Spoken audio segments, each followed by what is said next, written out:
Physics में incline plane क्या होता है? मान लीजिए हमारे पास एक फ्लैट हॉरिजॉन्टल सरफेस है।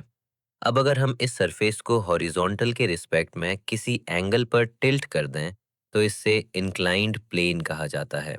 अब सवाल ये है कि इंक्लाइन प्लेन के प्रॉब्लम्स को सॉल्व कैसे किया जाता है। सबसे पहले हम गिवन इंफॉर्मेशन को आइडेंटिफाई करते हैं, जैसे ऑब्जेक्ट का मास, एंगल ऑफ इंक्लिनेशन, ऑब्जेक्ट पर लगने वाली फोर्सेस और वो क्वांटिटी जो हमें फाइंड करनी है, जैसे एक्सेलरेशन, नॉर्मल फोर्स या फ्रिक्शनल फोर्स।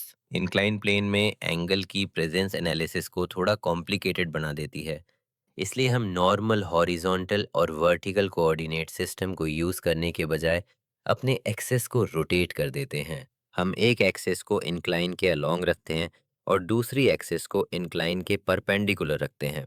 ऐसा करने से प्रॉब्लम काफ़ी सिंपल हो जाती है, क्योंकि अब नॉर्मल फोर्स और फ्रिक्शन फोर्स पहले से ही हमारे चोजन एक्सेस के अलोंग होती है। इस वजह से हमें सिर्फ एक फोर्स को कंपोनेंट्स में रिजॉल्व करना पड़ता है, और वो है वेट ऑफ द ऑब्जेक्ट, यानी mg। अब वेट के दो कंपोनेंट्स मिलते हैं। पहला कंपोनेंट है mg साइन थीटा।